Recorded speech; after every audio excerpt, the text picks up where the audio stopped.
আসসালামু আলাইকুম। চলে এলাম আজকে আবার নতুন একটা ভিডিও নিয়ে। আজ আমি তোমাদের সঙ্গে শেয়ার করব পুরনো শাড়ির পাড় দিয়ে ও পুরনো শার্ট দিয়ে মশারি কভার। তোমরা ভিডিওটা না টেনে পুরোটা দেখতে থাকো। তো এই দেখো, আমি নিয়েছি একটা পুরনো শার্ট, পুরনো যে কোনো শার্ট নিয়েছি। আর এখানে আমি একটু মাপজোক করে নেব।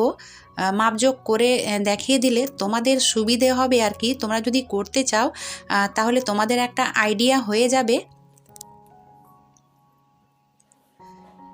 তো এখানে আমি নিয়ে নেব, মানে 15 ইঞ্চির মাপে চারিদিকে কেটে নেব।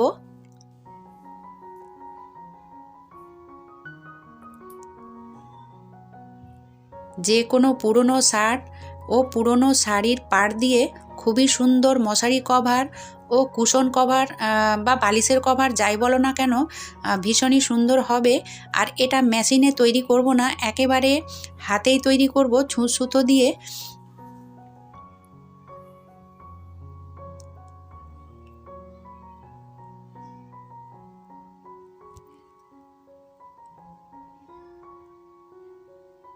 তো এখানে আমি 16 ইঞ্চি তোমাদের দেখালাম, কিন্তু আমি কাপড় কাটবো 15 ইঞ্চির হিসাব করে। তো যাই হোক, এখন কাট করব, একটু বাড়িয়ে এটা নিয়েছি। এবারে এটা এইভাবে ভাঁজ করে নিলাম। আর কিভাবে ভাঁজ করলাম তোমরা দেখতেই পেয়েছো। আর কাপড়টা কিন্তু ডবল রয়েছে, শার্টের সামনে পাট ও পিছন পাট। এখানে দেখো, এই কোনা দিকটা মানে যেদিকে জয়েন্ট রয়েছে সেই কোনা দিক থেকে ফিতেটাকে ধরেছি আর 7.5 ইঞ্চির হিসেব করে কেটে নেব।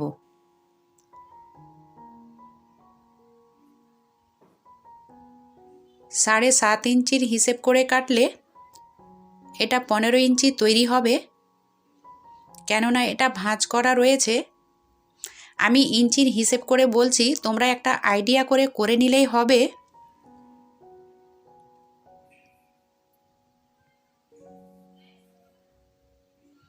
এমনি না যে ফিতে দিয়ে মাপ করেই যে হবে সেটা না, একটা আইডিয়া করে নিলেই হবে।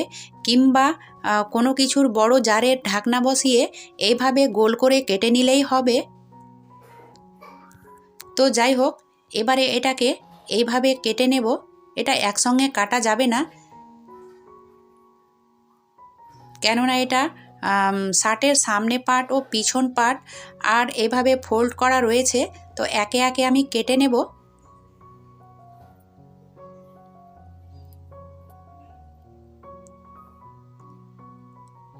একে একে এইভাবে কেটে নেব। এর আগেও আমি মশারি কভার তৈরি করে আপলোড করেছি, সেটা পুরনো গেঞ্জি দিয়ে তৈরি করা আছে। তোমরা যদি দেখতে চাও আমি ডেসক্রিপশন বক্সে লিংক দিয়ে দেব, চেক করে নিও।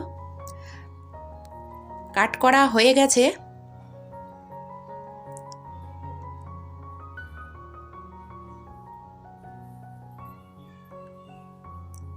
এবারে দেখো, এটা বোতাম থাকলেও অসুবিধে নেই, কিন্তু আমি বোতাম রাখবো না, চেন দেব এটাতে। তো এটাতে চেন দেব, তাই বোতামটাকে ছাড়িয়ে নিচ্ছি।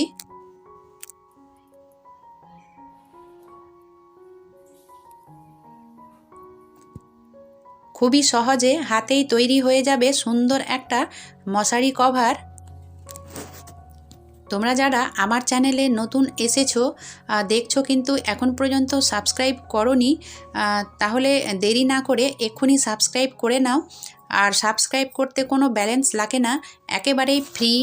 তো যাই হোক, এখনই সাবস্ক্রাইব করে নাও। এবারে এটা হচ্ছে মেন, মানে সামনে দিকে। তো এটার চারিদিকে আমি এইভাবে মাপ করে নেব। আমি ফিতে দিয়ে মাপ করছি, তোমরা চাইলে যে কোনো সুতো দিয়ে মাপ করে নিবে। আর এখানে দেখো 48 ইঞ্চি হলো পুরো রাউন্ড। তো এটার ডবল কাপড় নিতে হবে। এই যে এবারে চলে এসেছে শাড়ির পাড়।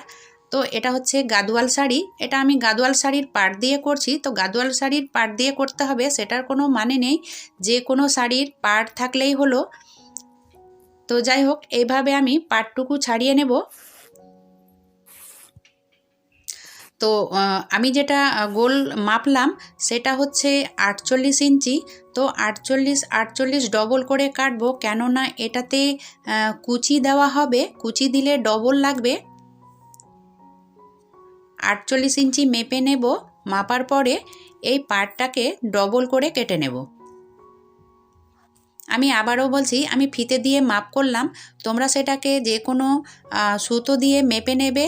সুতো দিয়ে মাপার পরে যতটা হবে তার ডবল এই পার কেটে নেবে। এবারে এটাকে ডবল করে নেব। আর চওড়ার কোনো ব্যাপার নাই, চওড়া 8 আঙুল, 10 আঙুল, 6 আঙুল যাই হোক না কেন, যত বড় নেবে কুচিটা তত বড় হবে। আর যত ছোট কুচি যদি ছোট করতে চাও তাহলে পাড়ের চওড়াটা ছোট করে নেবে, তাহলেই হবে। 6 আঙুল করলে হবে।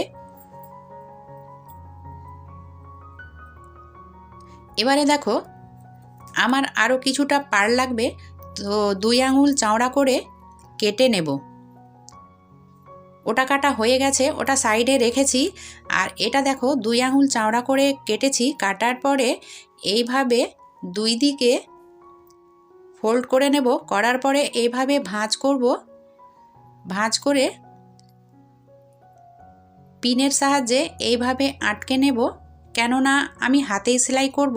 আমি আগেই বললাম আমি কোনো মেশিন ব্যবহার করব না, একেবারে পুরোটাই হাতে সেলাই করব।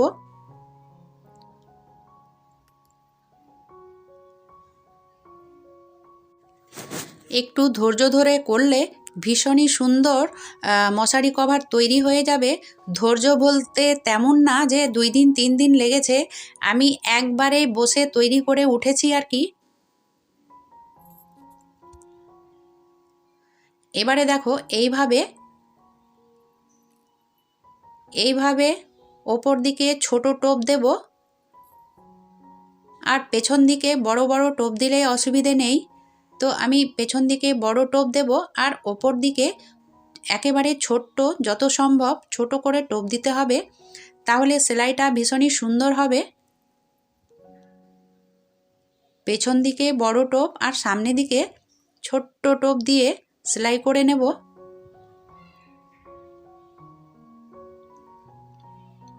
আর এই ফিতেটা মানে ফিতে কত বড় করতে হবে সেটাও দেখিয়ে দিচ্ছি তোমাদের।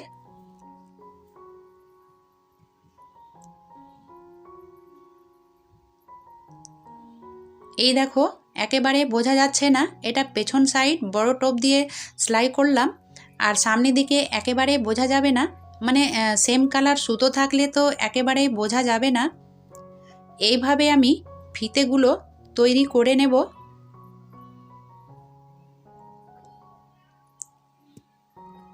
এবারে দেখো, এটা হচ্ছে সামনে পার্ট।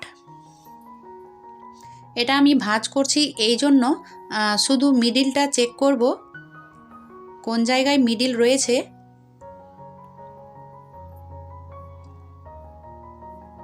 তাহলে ফিতেগুলো দিতে সুবিধা হবে। তো মিডিলে আমি একটা দাগ দিয়ে দিলাম। এবারে এই ফিতেগুলো সেট করব। এইভাবে ফিতেগুলো সেট করে নেব। তোমরা এইভাবে মেপে মেপে দেখে নেবে কতটা লাগবে বা কতটা দেবে, সেই হিসেব করে ফিতেগুলো তৈরি করে নেবে।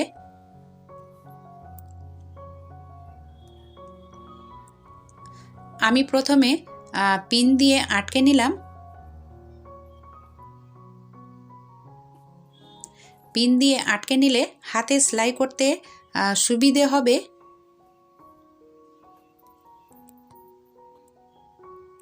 এবারে যতটা বাড়তি রয়েছে কেটে নেব। কাটার পরে সেটাও দিয়ে দেব এভাবে। তোমরা যদি টুকরো টুকরো করতে চাও, মানে যত বড় বড় লাগবে তত বড় ফিতে তৈরি করতে চাও তবুও হবে, বা একটা লম্বা হলেও হবে, কেটে কেটে বসিয়ে দিতে হবে। তো যাই হোক, যেমন খুশি যেমনভাবে পারবে এরকম ফিতে তৈরি করলেই হলো। তো আমি এইভাবে ফিতেগুলো পিন দিয়ে আটকে নিলাম। এবারে এর ওপরে সেলাই দিয়ে দেব।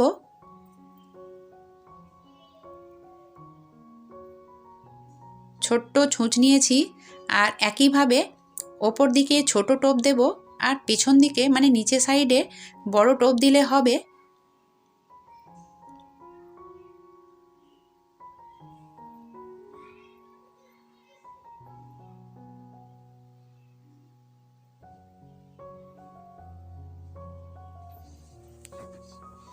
এই দেখো, এটা সেম কালার সুতো থাকলে একেবারে বোঝা যাবে না, তো আমি ছুঁচের মধ্যে এই কালার সুতো ভরে নিয়েছি।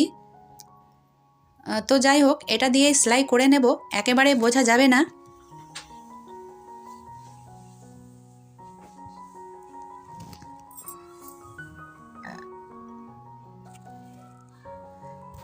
তো সবগুলো ফিতে এইভাবে সেলাই করে নেব।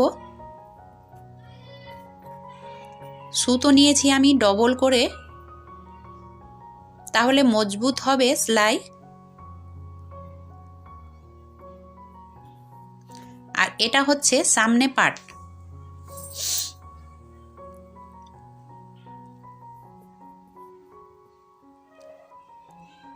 এবারে দেখো, তার ওপরে এইভাবে ফিতেগুলো দিয়ে দেব, তাহলে দেখতে ঠিক এরকম বরফির মতো হবে। এবারে এর ওপরেও হিজাব পিন দিয়ে আটকে নেব ফিতেগুলো। আটকে নেওয়ার পরে সেলাই করে নেব। চলো, সেলাই করা হয়ে গেছে। এই দেখো, ভীষণই সুন্দর লাগছে দেখে। এবারে যেগুলো এদিক ওদিক বাড়তি রয়েছে সেগুলোকে সমান করে কেটে নেব।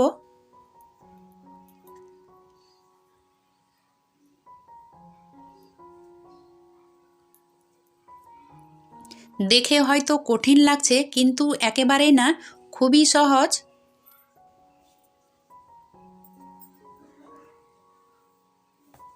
আর যাদের মেশিন আছে তাদের তো কোনো ব্যাপারই নেই, তারা মেশিনে এইভাবে সেলাই করে নেবে। এবারে দেখো, যে 48 ইঞ্চি চারিদিকে আমি মাপ করেছিলাম, আর সেটা ডবল নিয়েছি, 48 48 করে ডবল নিয়েছি। তো এটা এইভাবে এর ওপরে দিয়ে দেব, মানে সিধা দিকটা একই দিকে থাকবে, পাড়ের সিধা দিক, আর সেই যে গোল রাউন্ডটা রয়েছে সেটার সিধা একদিকে থাকবে, আর উল্টো সাইড ওপর দিকে। আর এটা এইভাবে ভাঁজ করব, যেমন শাড়ির কুচি করে ঠিক সেইভাবে।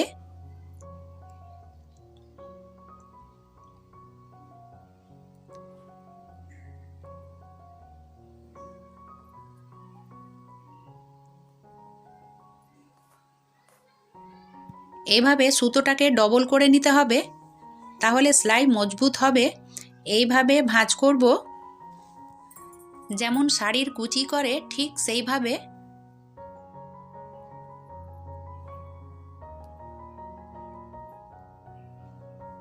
আর পাড়টাকে ভাঁজ করব, কিন্তু খেয়াল রাখতে হবে নিচের কাপড়টা যেমন ভাঁজ না হয়, মানে যেটার ওপরে বসাচ্ছি সেটা যেন ভাঁজ না হয়।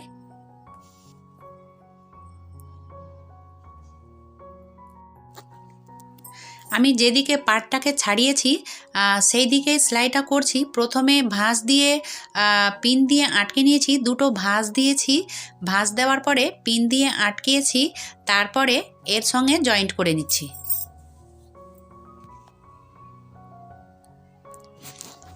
আর যেখানে ভাঁজ দিচ্ছি মানে ভাঁজ করছি আর কি, সেই জায়গাটুকুতে দুইবার ছুঁচ ভরছি। দেখো, আমি আবারও দেখাচ্ছি। প্রথমে এই পাড়ে দুটো ভাঁজ দিয়ে পিন দিয়ে আটকে রেখেছি, সেটা তো আমি আগেও বললাম। তারপরে কুচির মতো এখানে ভাঁজ দেব, ভাঁজ দেওয়ার পরে এইভাবে ভাঁজের ওপরে তুললাম, আবার সেই ভাঁজের ওপরেই ছুঁচটাকে ভরে দেব। ভরার পরে সামনের দিকে এগিয়ে যাব, তার মানে যেখানে ভাঁজ দিচ্ছি সেখানে আমি ছুঁচটাকে দুইবার ভরছি আর কি। মানে এভাবে করলে আমি যেভাবে সেলাই করছি সেভাবে যে করতে হবে সেটার কোনো মানে নেই, কিন্তু আমি বলতে চাইছি সেলাইটুকু মজবুত করে করে নিলে এটা অনেক দিনই যাবে। তো যাই হোক, কেননা হাতে সেলাই করছি।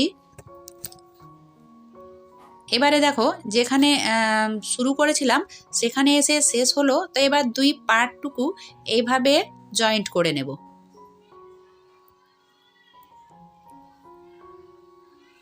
কুচি দেওয়া হয়ে গেছে, তো দেখতেই পাচ্ছ ভীষণই সুন্দর লাগছে, মানে আমাকে তো ভীষণই সুন্দর লাগছে। তোমাদেরকে কেমন লাগছে জানি না, তোমাদেরকে যদি ভালো লাগে তাহলে অবশ্যই আমাকে কমেন্ট করে জানাও, আর যদি ভালো লেগে থাকে তাহলে লাইক দিও আর সবার সঙ্গে শেয়ার করো। চলো এবার পেছন পার্ট শুরু করা যাক। পেছন পার্ট করার জন্য কিন্তু শার্টের যে সামনে পার্ট কাটলাম সেটাই হবে পেছন পার্ট। তো এখানে আমি চেন দেব, মানে বোতামটা না কাটলেও হতো, বোতাম থাকলেও হতো, কিন্তু আমি চেন দেব।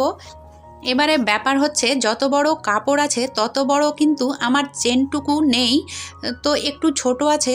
তো কোনো ব্যাপার নেই, যতটা ছোট রয়েছে দুই দিকে কাপড় এইভাবে সেলাই করে নেব।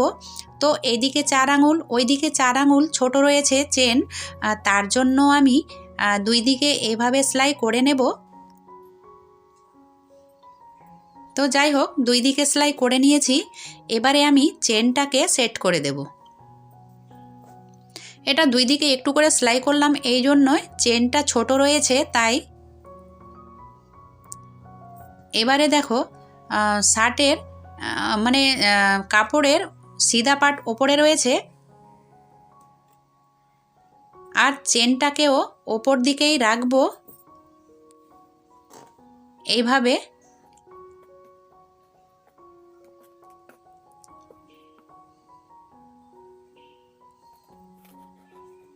এভাবে দিয়ে দিলাম, খুবই সহজ। তারপরে নিচে থেকে ছুঁচ ভরে নেব, কেননা নিচের দিকে উল্টো রয়েছে।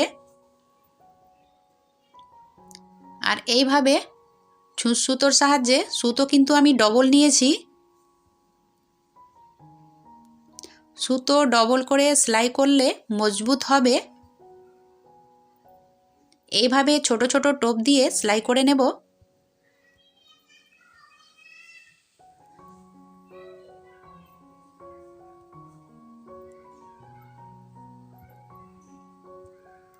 তো ওই দিক থেকে এবার এই দিকে চলে এলাম।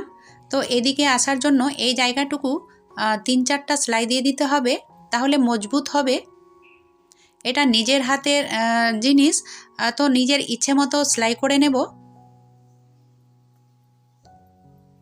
মানে কোনো জায়গায় যদি মনে হয় যে এখানে সেলাই একটু বেশি করে দিতে হবে, তাহলে সেক্ষেত্রে বেশি করে নেব। তো এই দেখো সেলাই হয়ে গেছে। এবারে হচ্ছে এটা সেট করার পালা।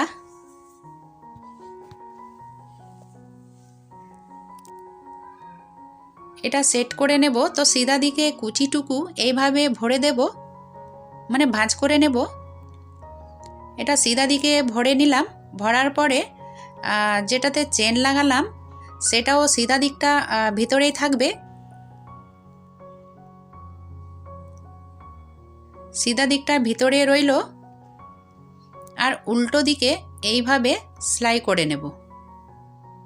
যদি সেলাই করতে অসুবিধে হয় তাহলে পিন দিয়ে প্রথমে আটকে নেবে।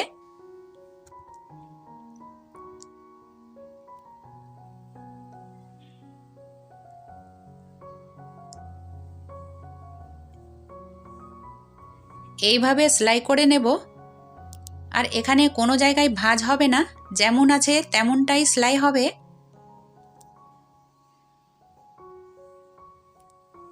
এখানেও আমি সুতো ডবল করে নিয়েছি, মানে পুরো সেলাই সুতো ডবল করেই সেলাই করেছি।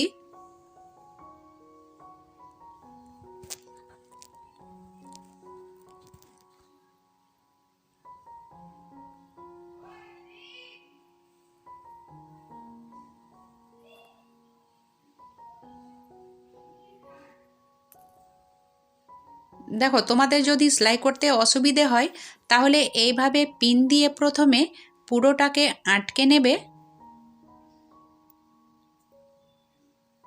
হিজাব পিন দিয়ে যে আটকাতে হবে সেটারও কোনো মানে নেই, সেফটি পিন দিয়ে আটকে নিলেই হবে। দেখো আমি প্রত্যেকটা ভিডিও খুবই সহজ সিম্পলভাবে করে দেখানোর চেষ্টা করি। তো যাই হোক, এইভাবে পুরো সেলাইটা করে নেব। তোমরা যারা আমার চ্যানেলটাকে অলরেডি সাবস্ক্রাইব করে রেখেছো তাদেরকে আমার দিক থেকে অসংখ্য ধন্যবাদ ও ভালোবাসা রইল।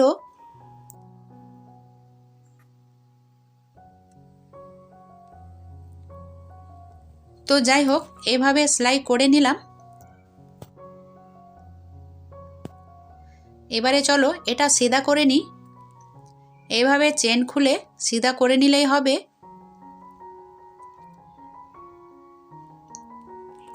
এটাতে আমি মশারি রাখবো আর কি, মানে মশারি রাখার জন্য এটা তৈরি করলাম।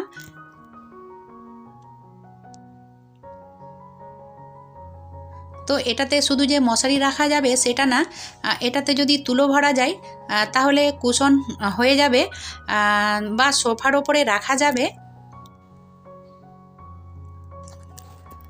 তো এটা নিজের হাতে তৈরি করলাম, তো নিজের ইচ্ছে মতোই ব্যবহার করব। তো যাই হোক, মানে যেমন খুশি তেমন করে ব্যবহার করা যাবে, শুধু যে মশারি রাখা যাবে সেটা না। তো আজকের ভিডিওটা এখানেই শেষ করে দেব। তোমরা সবাই ভালো থেকো, সুস্থ থেকো। এতক্ষণ আমাকে সময় দেওয়ার জন্য তোমাদের অসংখ্য ধন্যবাদ। আজকের মতো এতটাই।